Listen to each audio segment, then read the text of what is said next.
السلام عليكم ورحمة الله وبركاته.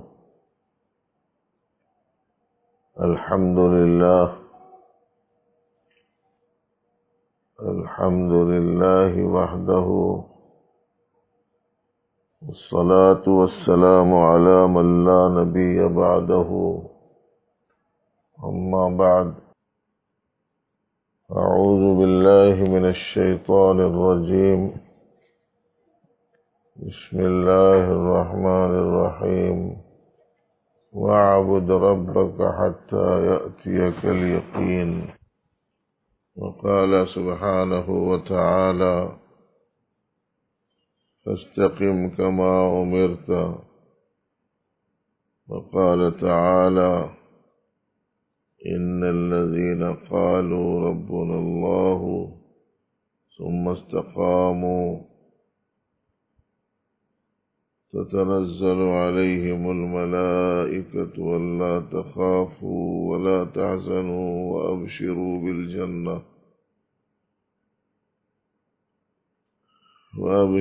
بالجنة التي كنتم توعدون. نحن أولياؤكم في الحياة الدنيا وفي الآخرة،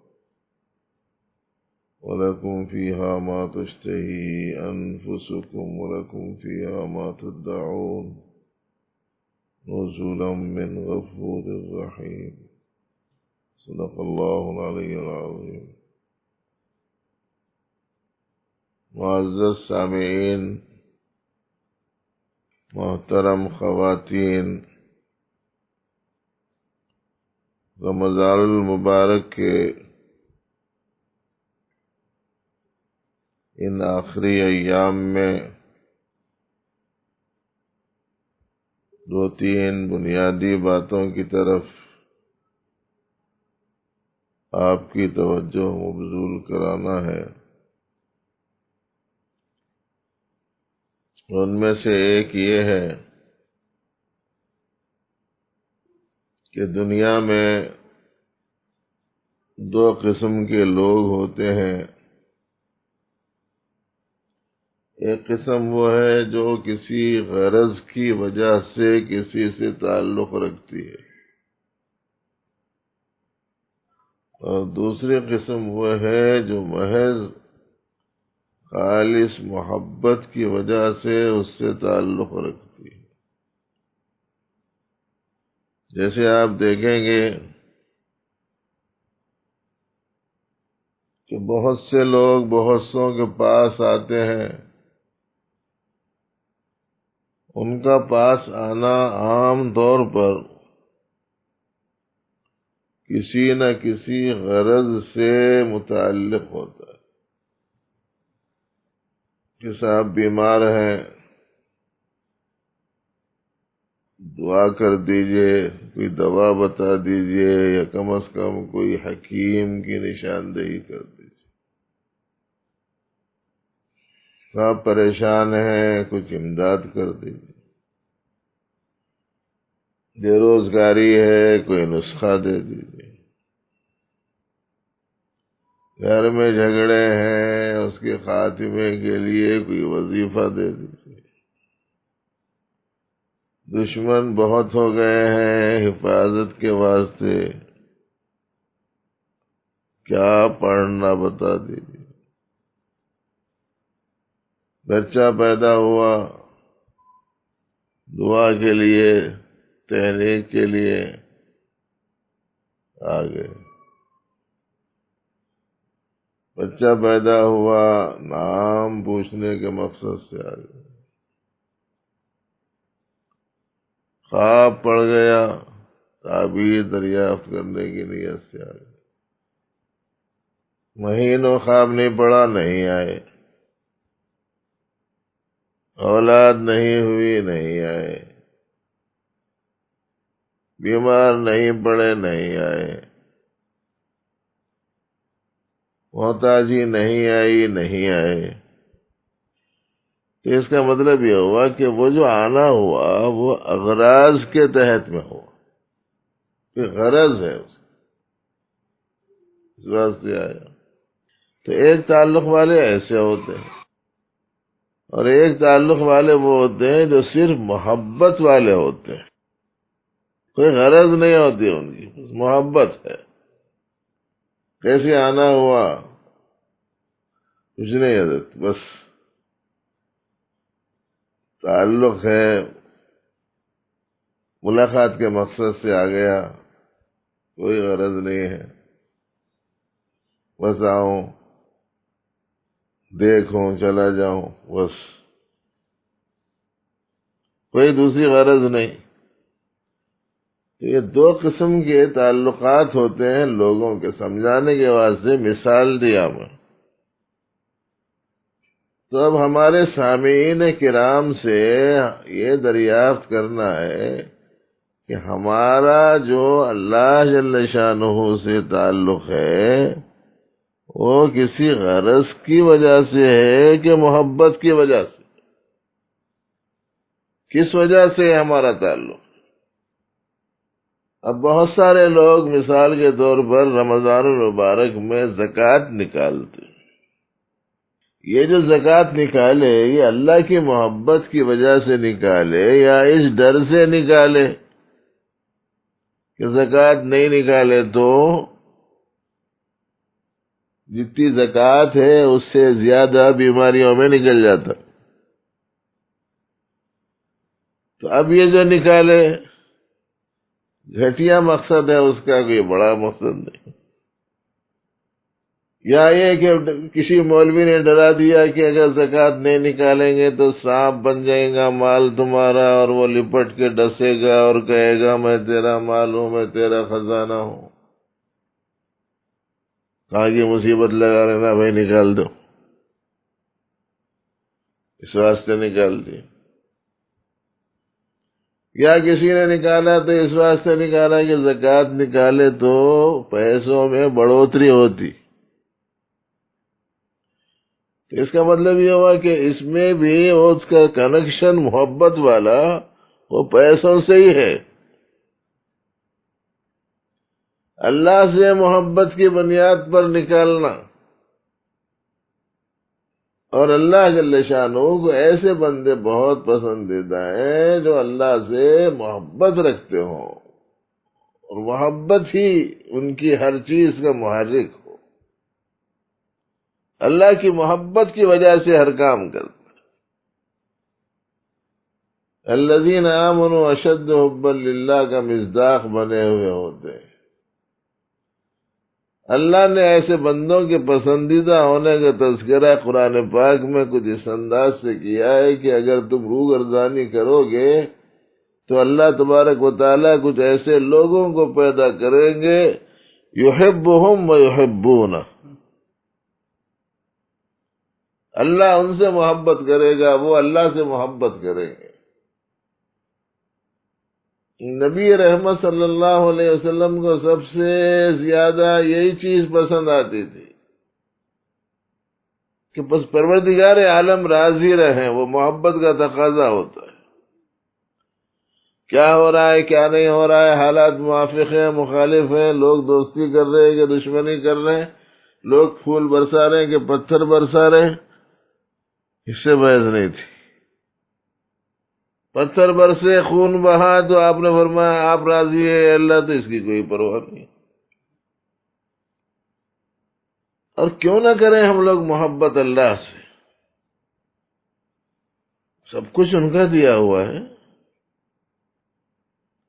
زندگی انہوں نے دی، جسم انہوں نے دیا، ہاتھ پاؤں انہوں نے دیے، صلاحیتیں قوتیں توانائیاں انہوں نے دی، زبان آنکھ کان دیکھنا سننا بولنا سب انہوں نے دیا، ارادہ قدرت انہوں نے دی، ساری چیزیں ان کی عطا کردہ ہیں، سر تا پا ان کی نعمتوں میں ڈوبے ہوئے ہیں، تو ہم کسی اور کو کیوں چاہیں، انہی سے محبت کریں۔ تو تعلق دو قسم کا ہوتا ہے، غرض والا تعلق، محبت والا تعلق۔ اگر غرض والا تعلق ہوتا ہے تو وہ تعلق کا اظہار وقتی ہوتا ہے، جو بات ہم عرض کرنا چاہ رہے ہیں وہ بات عرض کرنے کے واسطے اتنا سب سنائے. جو تعلق اغراض کی وجہ سے ہوتا ہے وہ تعلق وقتی ہوتا ہے، اور جو تعلق اخلاص اور محبت کی وجہ سے ہوتا ہے وہ تعلق مستقل ہوتا ہے. اب ایسا ہے تو پھر ایسی صورت میں جس تعلق کا اظہار ہم نے اللہ سے ماہ رمضان میں کیا ہے، اگر ان سے محبت کی وجہ سے کیا ہے تو انشاءاللہ رمضان کے بعد بھی رہے گا. اس واسطے کہ ایسا نہیں ہے کہ اللہ رمضان میں ہے غیر رمضان میں نہیں ہے، ایسا تو نہیں ہے کہ بہت سے لوگ روزہ اس واسطے رکھ لیے کہ صحت اچھی ہوتی، بہت سے لوگ روزہ اس واسطے رکھ لیے کہ بھئی لوگ آپ بولیں گے رمضان میں بھی روزہ نہیں رکھا. بہت سارے لوگ روزے اس واسطے رکھ لیتے کہ لوگ دان دشنی کریں گے، دیکھو پورے لوگ روزے سے ہیں، انہیں کھاتے پیتے پھر رہا. اس مقصد سے رکھنے ظاہر ہے کہ نہیں رکھتے، اللہ کو راضی کرنے کے لیے ہی رکھتے ہیں. تو نسبت اور مرکز کسی کام کی انجام دینے کا جو مرکزی پہلو ہوتا ہے وہ حق تعالی جل شانہ کی ذات ہوتی ہے، اور حق تعالی جل شانہ کی ذات ابدی ہے. اس واسطے ایک ایمان والے کا تعلق اپنے اللہ سے مستقل طور پر اس کی محبت کی وجہ سے ہونا چاہیے، اور اسی محبت کی وجہ سے ہر چیز آدمی کے لیے آسان ہو جاتی. فراخی آئی، تنگی آئی، دونوں آسان ہیں. راحت آئی، تکلیف آئی، دونوں آسان ہیں. بیماری آئی، صحت آئی، سب سہل. ان کی نسبت سے سب آسان ہے، کوئی چیز مشکل نہیں رہتی. نبی رحمت صلی اللہ علیہ وسلم سے محبت کی وجہ سے ایک خاتون نے اپنے گھر کے 4 افراد کی شہادت کے بعد میں یوں کہا تھا کہ آپ سلامت ہیں تو سب سہل ہے، کوئی مشکل نہیں. اس لیے معزز بھائیوں، معزز بہنوں، اسلام میں ایک عمل کو بہت اونچا عمل قرار دیا ہے. اس عمل کو استقامت کہتے ہیں. جمع رہنا ایک اچھائی پر. جمع رہنے والے بھی 2 قسم کے ہیں، اچھائی پہ جمع رہنے والے بھی ہیں، برائی پہ جمع رہنے والے بھی ہیں. تم بولو 1000 مولویوں سے بلواؤ، اپن جیسے کہ ویسے رہیں گے، بدلنے کا نام نہیں اپنا. بہت سارے لوگ ہیں ایسے جیالے، جس کو کہتے چوری اور سینہ چوری. غلط کام بھی کرتے اور حوصلہ ہمت بھی دکھاتے. تو برائی پر جمے رہنے والے لوگ بھی ہیں، اور یہ وہ بدترین بیماری ہے جس بدترین بیماری کی وجہ سے برائی کے سب سے بڑے عناصر پر دنیا میں جمے رہنے والے لوگوں کے واسطے ہمیشہ کا عذاب ہوگا.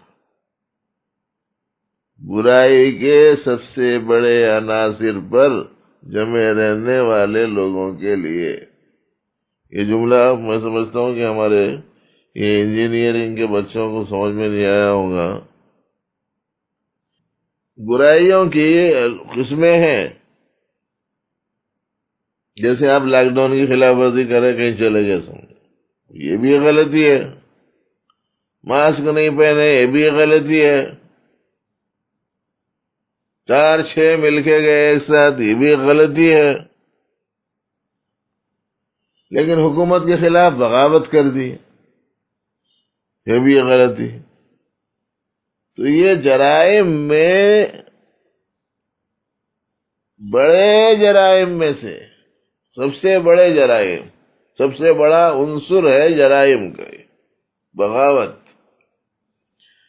ایسے ہی شرک، کفر اور نفاق اور ارتداد بڑے جرائم ہیں۔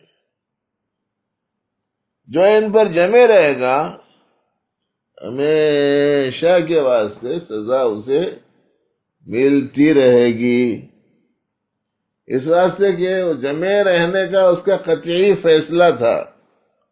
اب اگر 1000 سال بھی رہتا تو ویسے ہی رہتا، 2000 سال رہتا تو بھی ویسا ہی رہتا۔ نیت چونکہ اس کے برائی پر جمے رہنے کی تھی، تم لاکھ کوششیں کر لو، ہم یہ چھوڑنے والے نہیں، یہ بولتے نا لوگ۔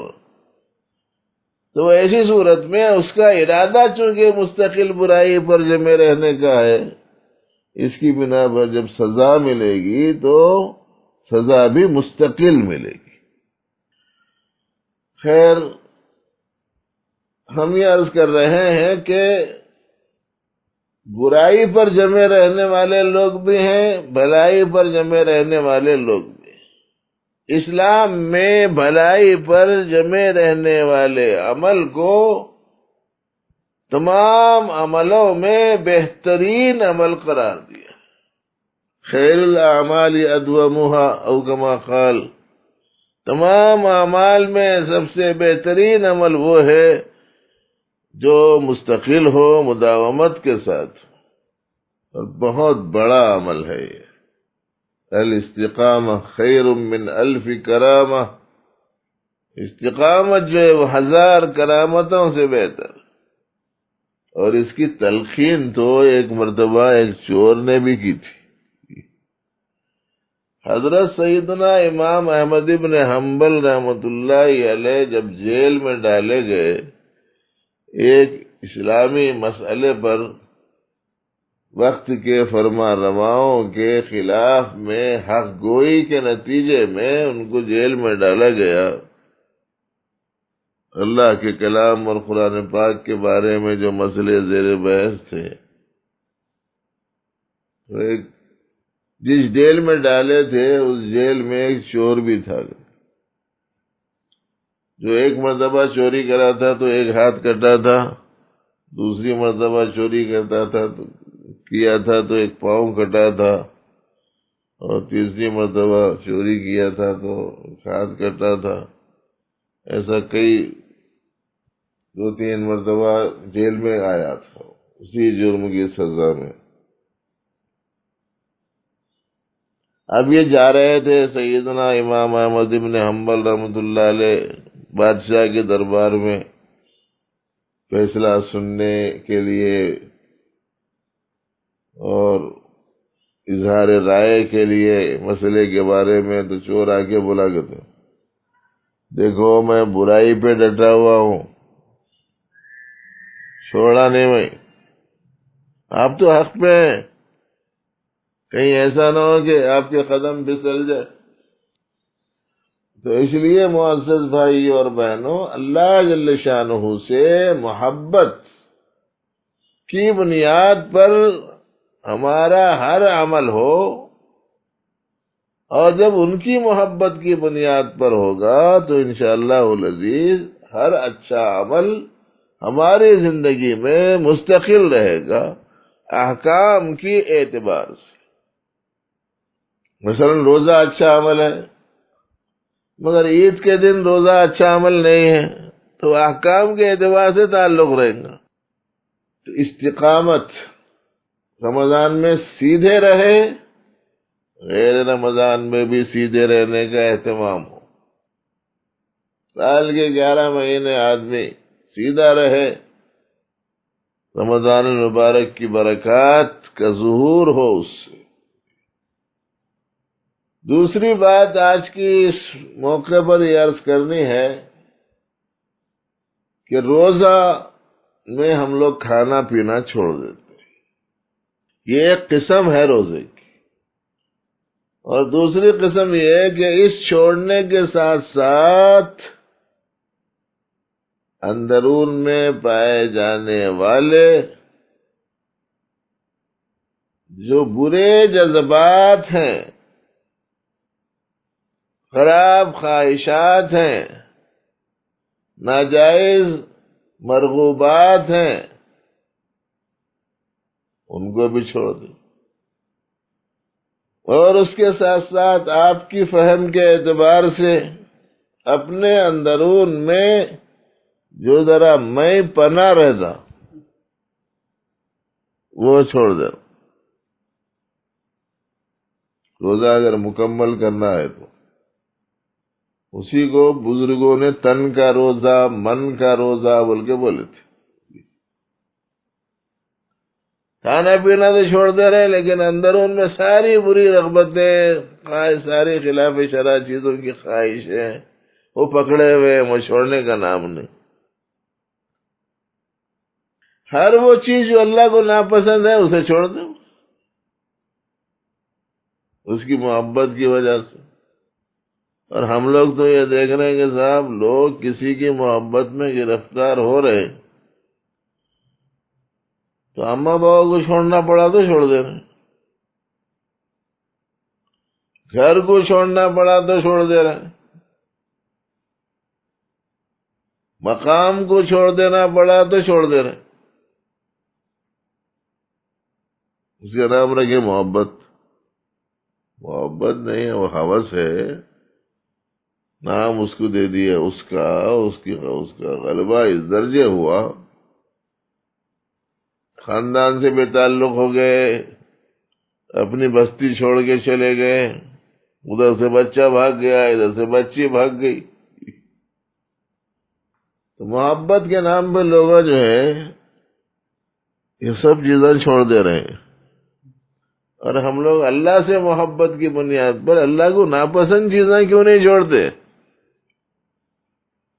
اس واسطے یہ چھوڑنے کی جو 3 جہتیں ہیں نا، ایسے ذہن میں رکھنا: کھانا پینا چھوڑنا، اور خراب صفات جو ہیں، خراب عادات جو ہیں، خراب جذبات جو ہے ان کو بھی چھوڑنا، اور اپنے آپ میں اپنے آپ کو اچھا یا دوسرے کے مقابلے میں بہتر سمجھنے کا جو خیال پایا جاتا ہے اسے بھی چھوڑ دینا، کہتے میں پناہ چھوڑنا۔ اب یہ 3 چھوڑی جانے والی چیزوں میں سے رمضان گیا تو یہ پہلی چھوڑی جانے والی چیز چھوڑنے کا حکم ختم ہو جاتا۔ رمضان گیا تو کھانا پینا دن میں چھوڑنے کا جو حکم تھا یہ حکم ختم ہو گیا، لیکن یہ اندر کی جو 2 چیزیں چھوڑنا ہے نا اس کا حکم ختم نہیں ہوتا، وہ تو چھوڑ ہی رہنا ہے۔ ایسے ہی رمضان المبارک میں زکوٰۃ ادا کی تو پیسہ آپ نے نکالا، نہیں نکالے ہیں تو نکال دو۔ اب ایک صورت ہے پیسہ نکالنا، اور دوسری صورت ہے پیسے کی محبت نکالنا، اور تیسری چیز ہے پیسہ میں نکال رہا ہوں کا خیال نکالنا۔ یہ 3 قسم کی زکوٰۃ ہیں۔ ایک ہی قسم کی زکوٰۃ سنے ہوں گے اب تک۔ ارے بھائی پیسہ بھی نکال دو، پیسے کی محبت بھی نکال دو، مجھ کو فقط تجھ سے ہو محبت، خلق سے میں بیزار رہوں، سنے تھے نا؟ مالی ولی دنیا، دنیا سے میرا کیا کام؟ سیدنا علی رضی اللہ عنہ نے فرمایا تھا غری غیری، دنیا کو مخاطب کر کے فرمایا تھا میرے علاوہ کسی اور کو جا کے دے دھوکہ، ادھر کدھر دھوکہ دینے کے چکر میں۔ اور نبی رحمت صلی اللہ علیہ وآلہ وسلم نے تو بتا دیا تھا کہ یہ سونا چاندی، دولت کا ڈھیر، حسین عورت، اونچا عہدہ، ریاست، سرداری، یہ سب کچھ حضور کے سامنے پیش کیا گیا تھا، تو آپ نے پہلے ہی دن انکار کر دیا تھا اور کہا تھا کہ نہیں، یہ سورج چاند بھی لا کے رکھے تو بھی میں اپنے اللہ کی بات سے نہیں ہٹ سکتا۔ اب زکوٰۃ نکالتے ہیں لیکن مال کی محبت نہیں نکال رہے۔ مال کی محبت نکل جانی چاہیے، اللہ کا خیر ہے وہ، مال ہے کیا چیز؟ یہ انسانوں کے دل و دماغ میں پایا جانے والا ایک خیال ہے بس۔ آدمی ہاتھ سے پیسہ بناتا، پیسہ ہاتھ سے بنا کے اپنے ہاتھ سے بنائے ہوئے پیسے کو میری زندگی بنانے والا سمجھتا، یہ تو سمجھ میں آنے والی چیز ہی نہیں۔ زمین کھود کھود کے، پہاڑ توڑ توڑ کے سونے نکالتے، سونا چاندی نکالتے، نکالنے کے بعد میں اس کو دھوتے، اس کو پگھلاتے، اس کو یہ کرتے، اس کو وہ کرتے، پوری محنت کر کے اس کو چمکاتے، اس کے بعد میں انہیں میرے کام بناتا ہوں۔ انہیں جس کو بنایا یہ تو اللہ رب العالمین نے اس کو ایک قیمتی چیز قرار دے دیا کہ دنیا کا کام چلے، تو اس واسطے بس چل رہا، ورنہ تو نہ اسے پیاس بجھتی نہ بھوک مٹتی۔ اس واسطے لوگ لیتے ہیں، لڑتے ہیں، اس کے واسطے مرتے ہیں، چلے جاتے ہیں، وہ چیز ایک سے دوسرے کے پاس، دوسرے سے تیسرے کے پاس چلتی چلی جاتی رہتی ہے بس۔ اور ایک وقت آئے گا کہ سب کچھ ختم ہو جائے گا، اذا دکت الارض دکن دکا، جب زمین ریزہ ریزہ کر دی جائے گی، کچھ بھی باقی نہیں رہے گا۔ کل من علیہا فان، تو اس لیے مال کی محبت بھی چھوڑنا، اس کے ساتھ ساتھ میں مال دے رہا ہوں، میں مدد کر رہا ہوں۔ مدرسے والوں میں لوگ آنکھیں جو نکالتے اس واسطے نکالتے، ہم پیسہ دیتے، ہمارے بچے کو نہیں لیتے۔ یہ مول صاحب ہمارے پیسوں سے پلتے رہتے جی۔ پالنے والا کیسا پالتا؟ اتنی موٹی بات سمجھ میں نہیں آتی۔ خود بولنے والا پلنے والا ہے، جو پلنے والا پالتا کیسا ہے؟ سب کے سب محتاج ہیں، انتم الفقراء الی اللہ، سب محتاج۔ اللہ الغنی وانتم الفقراء، اللہ غنی ہے، تم فقیر ہو۔ یسألہ من فی السماوات والارض، آسمان زمین میں جو ہے سب اللہ سے پوچھتے رہتے ہیں، سوال کرتے رہتے ہیں۔ اب ان کا یہ سوال سمجھ میں آنے کے واسطے کبھی کبھی بولنا پڑتا ہے کہ جس وقت میں آدمی کی جو حالت ہوتی ہے، جو حاجت ہوتی ہے، وہی حاجت وہی حالت ہی سوال ہے بس۔ زمین سکی ہو جاتی، اللہ تعالیٰ بارشیں برساتا، تو زمین کا سوکھا ہو جانا خود ایک سوال ہے، اللہ اس کی پیاس بجھاتے ہیں۔ بعض ایسے لوگ جو مانگ نہیں سکتے ہیں، یعنی زبان بھی نہیں ہے، آنکھ بھی نہیں ہے، ہاتھ بھی نہیں ہے، پھیلانے کو کچھ بھی نہیں ہے ان کے پاس میں، پھر بھی لوگ جاتے ہوئے آتے ہوئے ان کے پاس پیسے ڈالتے رہتے ہیں۔ کوئی پوچھے کہ انہیں پوچھا کیا؟ اس کے پوچھنے کا کیا ہے جی؟ اس کی حالت ہی بتا رہی، اس کے پوچھنے کا کیا ہے؟ یعنی اس کا مطلب یہ کہ اس کا حال ہی سوال ہے۔ تو لوگوں کے دل و دماغ میں ایک چیز رہ جاتی، میں اس کی مدد کر رہا ہوں، میں اس کی مدد کر رہا ہوں، میں اتنا پیسہ خرچ کرا، میں اتنی زکوٰۃ نکالا، میں اتنے مدرسوں کا تعاون کرا، یہ جو رہتا نا یہ بھی نکال دینا۔ یہ تیسری جہت ہے نکالنے کی، اور یہ تیسری جہت وہ پہلی 3 روزے کی تیسری جہت ملتی جلتی ہے، اس لیے کہ اس میں بھی میں بنا تھا، اس میں بھی میں پناہ چھوڑ دینے کا مسئلہ ہے. اسی واسطے کسی کو آپ حقیر نہیں سمجھ سکتے، چاہے وہ کتنی ہی ضرورتیں لے کر ہمارے سامنے آیا ہو. تو یہ روزے کی 3 جہتیں، زکوٰۃ کی 3 جہتیں آپ کے سامنے رکھی گئی. نماز میں بھی اس کا خیال رکھنا ہے. نماز میں آدمی اللہ کے سامنے جھکتا ہے تو جھکتا اس کا جسم ہے، اس کی باڈی ہے. دل بھی جھکا ہوا ہے کہ نہیں ہے؟ دل کو بھی جھکائے اسی کی بارگاہ، اپنے آپ کو مٹائے اس کے سامنے، اور اس کے ساتھ ساتھ اپنی بے حیثیتی، اپنی عاجزی، اپنی ذلت اس کے سامنے ظاہر کرے. اور دراصل یہ اپنی حیثیت کو جھکا دینے کا ہی مفہوم ہے رکوع اور سجدے میں. اور جھک جاؤ اس کے سامنے، یوں بولتے تھے پہلے کے بعد، چلو ہمارے سامنے اگر تم جھک گئے چھٹی. عاجزی، تواضع پسندیدہ ہے اللہ کو، اس کا خیال رکھیے. گزشتہ کل کی ملاقات میں آپ کو فطرے کی طرف توجہ دلائی گئی تھی. صدقہ فطر آپ کو ادا کرنا ہے.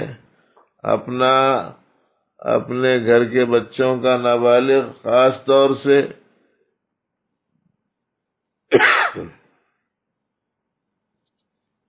اور ایک فطرہ 1.25 کلو گیہوں یا اس کی قیمت ہے.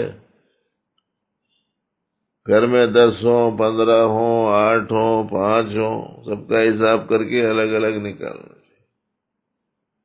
غریبوں میں تقسیم کر دیں، ایک گھرانے میں بھی دے سکتے ہیں.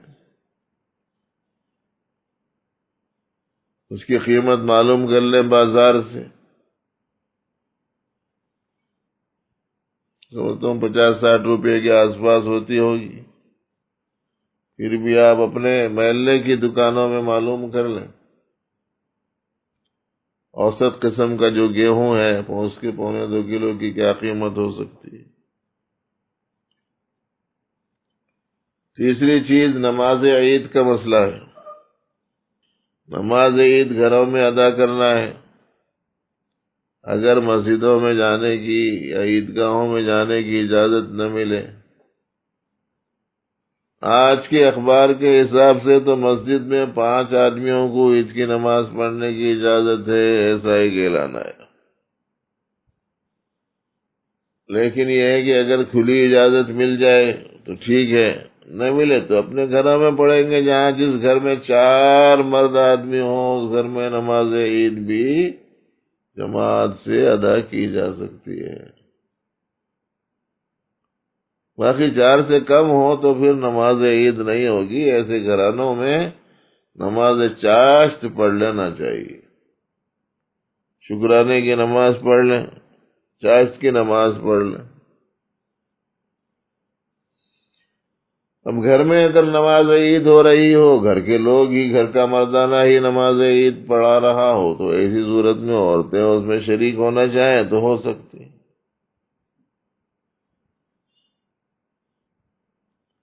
ایک صاحب بیرون ملک سے نماز عید کا طریقہ پوچھے.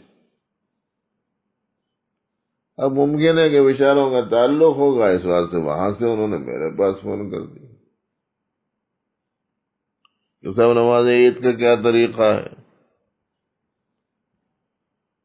نماز عید کا طریقہ یہ ہے کہ ایک تو نماز عید کی نیت کر لی جائے کہ 2 رکعت نماز عید الفطر واجب اللہ کے لیے ادا کرتا ہوں.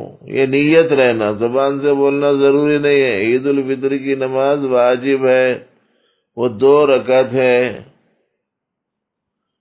اللہ کے لیے ادا کرنا ہے.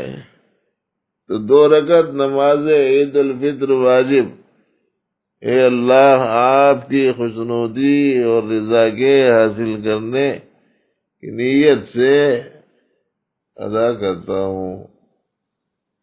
اب چونکہ دیگر نمازوں کے مقابلے میں اس نماز میں 6 تکبیریں زیادہ ہیں، اسی لیے زائد 6 تکبیروں کے ساتھ بھی کہہ دیتے ہیں۔ باقی کہنا ضروری نہیں ہے، جب آپ گئے ہی ہیں نماز عید ادا کرنے تو یہ آپ کی نیت ہی ہے، اس واسطے کہ قصد جو ہے وہ دل میں پایا جاتا ہے، وہ پایا جا رہا ہے دل میں۔ آپ زبان سے یہ الفاظ بولنا ضروری نہیں، پھر بھی اگر آپ زبان پر لا لیں ان الفاظ کو تو ٹھیک ہے کہ استحضار بڑھ جائے گا۔ باقی یہ کہ عربی عبارتیں یاد نہیں رہنے کی وجہ سے لوگ بہت پریشان رہتے ہیں کہ نماز عید کی نیت نہیں آتی، کیا کروں؟ اس واسطے بول رہا ہوں میں، نویت ان اصلی صلاۃ عید الفطر لوجہ اللہ تبارک و تعالی مع 6 تکبیرات زائدہ۔ کہاں سے وہ الفاظ یاد رکھے گا؟ بولے یاد نہیں آتی نیت تک، ایسی صورت میں کیا کروں؟ اس واسطے نیت کے معاملے میں بعض لوگ بہت پریشان رہتے، اس واسطے سنا رہا ہوں، دل میں پایا جاتا ہے۔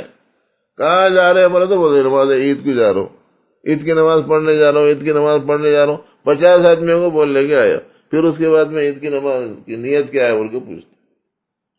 آسان کرنا چاہیے دین کو، دین کے مسائل کو، دین کی باتوں کو۔ پہلی رکعت میں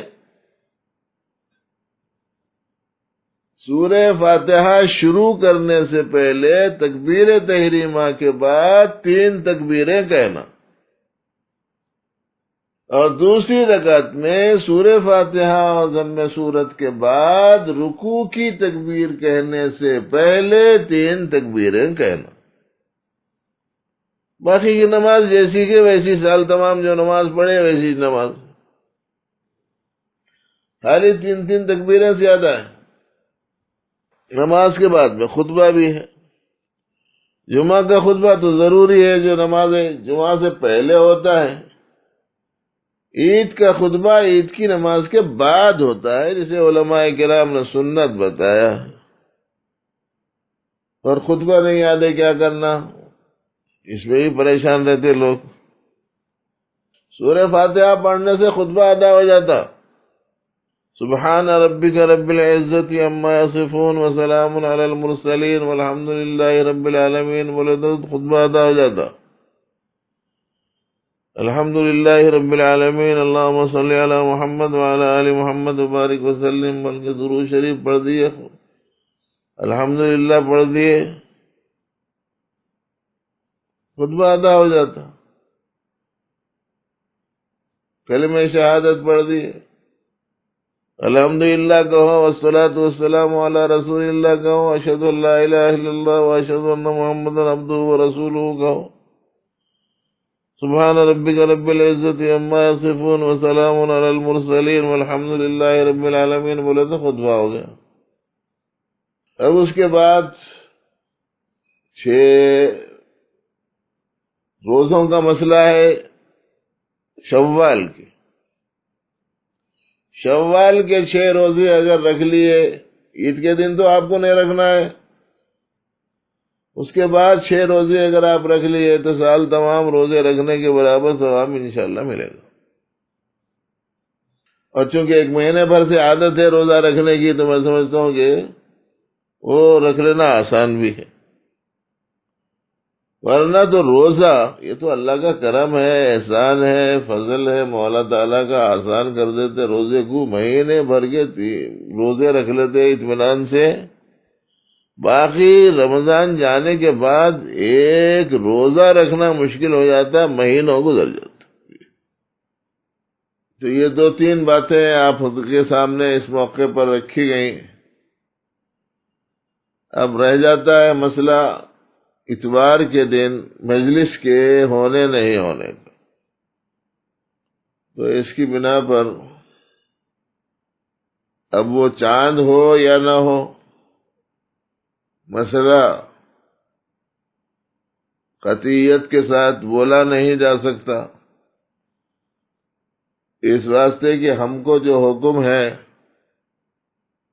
وہ چاند دیکھ کر روزہ رکھنے کا اور چاند دیکھ کر افطار کرنے کا حکم ہے۔ چاند دیکھ کر افطار کرنا سے مراد یہ کہ روزے چھوڑنے کا، افطار بولے تو اس واسطے کہ ہمارے ذہن میں افطار بولے تو روزانہ روزے کے اختتام کے وقت میں جو ہم کھانا پینا شروع کرتے اس کو افطار بولتے۔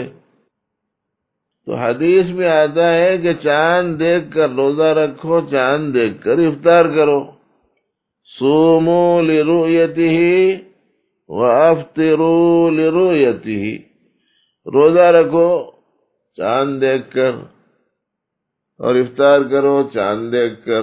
تب ظاہر ہے کہ روزہ تو چاند دیکھ کے نہیں رکھ سکتے، اس واسطے کہ چاند دکھا تو مغرب کے ٹائم دکھتا جی، اس واسطے چاند دیکھ کے روزہ رکھنے کا تو مسئلہ ہے ہی نہیں۔ اب روزانہ شام کے ٹائم میں چاند دکھا تو افطار کرنا، نہیں تو نہیں، یہ بھی مشکل ہو جائے گا۔ اس واسطے اس کا مطلب وہ نہیں ہے جو ظاہری الفاظ بتاتے ہیں۔ ایک صاحب غیر مقلدوں میں سے ایک صاحب کسی مقلد سے بحث کر لی، وہ نماز غلط پڑھ رہے ہیں، ایسا نہیں ہے۔ تو وہ کوئی مول صاحب تھے بیچارے، انہوں نے کہا کہ تم کون سی نماز صحیح پڑھ رہے ہیں؟ یہ حدیث میں آیا ہے کیا؟ صلو کما رأیتمونی اصلی، تم لوگ نماز ادا کرو ایسا جیسا تم نے مجھے نماز ادا کرتے دیکھا۔ یہ ہے حدیث میں، یہ حدیث ہے کہ نہیں ہے؟ بولے تو ہے، بالکل صحیح ہے۔ تو حدیث میں یہ کہ تم جیسا مجھے نماز ادا کرتے دیکھو ویسا ادا کرو، تو تم دیکھے نہیں دیکھا تو پھر کیسا ادا کر رہے ہیں آپ؟ جیسا دیکھے ویسا ادا کرو بولے تھے، تم تو دیکھے نہیں۔ تو اس کا مطلب یہ ہوا کہ جو نہیں دیکھا، جو نہیں پڑھ رہا نماز، انہیں چونکہ دیکھا نہیں بلکہ نہیں پڑھ رہا، بول کے خاموشی بٹھا دیے گئے تھے اسے۔ صحیح نہیں ہے، سننے کے بعد میں نماز پڑھنے والے چھوڑ دیں گے کہیں، اس واسطے کہ اس کا مطلب وہ نہیں ہے۔ جیسا نبی رحمت صلی اللہ علیہ وسلم سے ثابت ہے ویسا ادا کرنا۔ اسی طریقے سے یہ جو روزہ رکھنے کا آغاز یا روزہ ختم کرنے کا جو آغاز ہے، اس کے تعلق کو بھی نبی رحمت صلی اللہ علیہ وسلم نے چاند سے مربوط کیا ہے اور فرمایا ہے کہ جب رمضان کا چاند نظر آ جائے تو پھر ایسی صورت میں رمضان کے روزے رکھنا شروع کر دو، اور جب شوال کا چاند نظر آ جائے تو روزے رکھنا چھوڑ دو، یہ مطلب ہے اس کا۔ اب اس میں بھی ظاہر ہے کہ ایک کا دیکھنا، دو چار کا دیکھ لینا کافی ہے، سب کا دیکھنا ضروری نہیں ہے، کہ ایسا نہیں ہے کہ جو دیکھا انہیں روزہ رکھیں گا، جو نہیں دیکھا انہیں روزہ نہیں رکھیں گا، یا جسے نہیں دکھا انہیں روزہ نہیں رکھیں گا، ایسا نہیں ہے مسئلہ۔ اب چاند نظر آئے گا نہیں نظر آئے گا، اتوار کے دن کا جو مسئلہ ہے اس کی بنا پر اب ہم چاہتے ہیں کہ رمضان المبارک کے تقریباً تمام ہی ہفتوں میں تین مرتبہ آپ حضرات نے بات سن لی ہے، تو اس واسطے وہ اتوار کے دن چاہے چاند ہو چاہے چاند نہ ہو، یعنی چاہے عید ہو یا نہ ہو، اس دن چھٹی کر لیں۔ اس کا مطلب یہ ہوا کہ ایک دن کی چھٹی آپ حضرات مجھے دے دیجیے، اس لیے کہ آپ لوگ تو تیار ہیں، اپنے اپنے گھروں میں بیٹھ کے سن رہے ہیں، بلکہ معلوم ہوا مجھے، بلکہ خواتین وغیرہ بھی سن رہے ہیں، بلکہ اطلاع ملی، بہت اچھی بات ہے یہ۔ لیکن یہ ہے کہ آپ حضرات مجھے چھٹی دے دیجئے یہ آنے والے اتوار کی، انشاءاللہ العزیز اس کے بعد میں لاک ڈاؤن کھل جائے تو حسب معمول فیض گاہ میں اور مسجد نور میں اپنے پروگرام چلیں گے، اور اگر لاک ڈاؤن چلتا رہا یا ایسے ہی اجتماعیت کی ممانعت رہی تو انشاءاللہ ہمارا یہ آن لائن جو سلسلہ ہے انہیں مقررہ دنوں میں انشاءاللہ چلے گا، اور ٹائمنگ انہیں مقررہ دنوں میں ہوگی جو غیر رمضان میں ہوتے ہیں۔ اللہ تعالیٰ اپنے کرم سے علم صحیح اور عمل صالح کی توفیق ہم سبوں کو عطا فرمائے۔